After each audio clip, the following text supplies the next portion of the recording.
જય શ્રી કૃષ્ણ. આજે આપણે નાયક જ્ઞાતિનો ઇતિહાસ જોઈશું.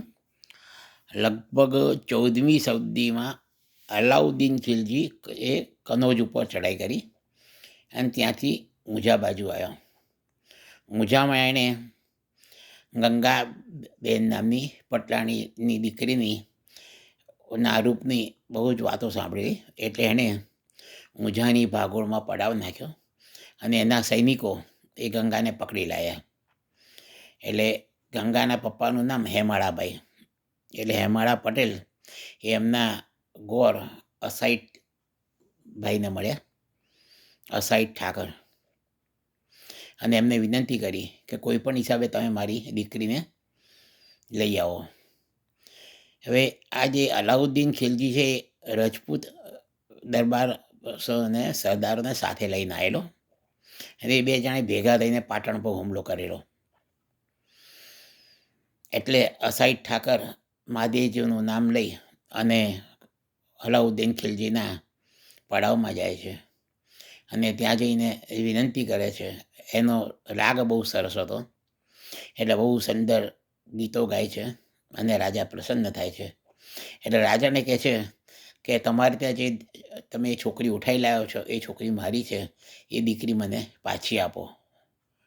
એટલે એમના ગીતોના બદલામાં એમણે દીકરી પાછી માગી.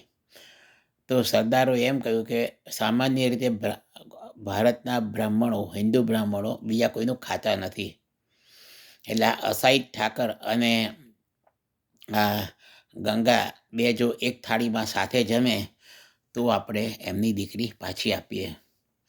પટેલની કુંવારસી દીકરીની બચાવ માટે અસાઈટ નામનો બ્રાહ્મણ એ ગંગાબેનની સાથે જમે છે અને બે જણા પાછા આવે છે.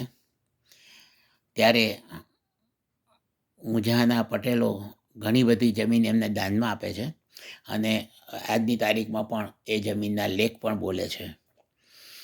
હવે આ બાજુ અસાઈટ નામના બ્રાહ્મણે પોતાના 3 દીકરા હતા, એ પૈકી એક દીકરાને સાથે ગંગાને પરણાઈ, અને ગંગા થકી જે 3 દીકરા થયા એ ત્રિધરા તરીકે ઓળખાયા.